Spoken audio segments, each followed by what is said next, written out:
عالم کا امتحان اس کے علم کی کثرت سے نہیں ہوتا بلکہ دیکھنا چاہیے کہ وہ فتنہ انگیز باتوں سے کیسے بچتا ہے۔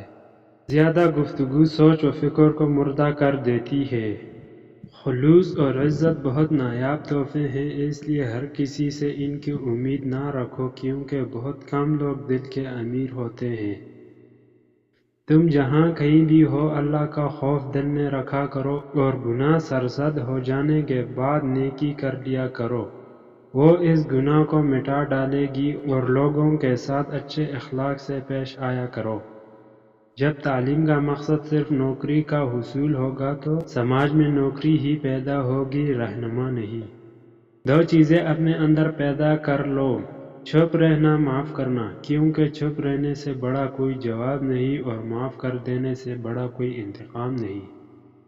بے وقوف جب تک خاموش رہتا ہے عقل مند شمار ہوتا ہے۔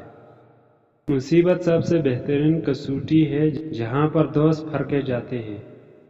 جب آپ یہ سوچیں گے کہ ہار کی صورت میں کیا کریں گے تو آپ شکست کھا گئے ہیں۔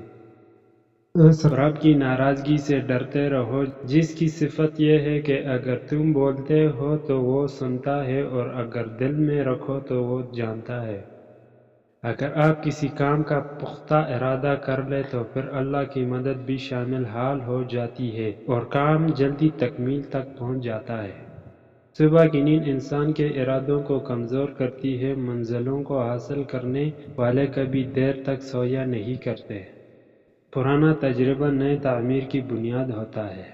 کام شروع کرو اللہ کے نام کے ساتھ اور کرتے رہو اللہ کی مدد کے ساتھ، اور ختم کرو اللہ کے شکر کے ساتھ، کیونکہ اللہ کی مدد کے بغیر کوئی بھی کام تکمیل تک پہنچ نہیں سکتا۔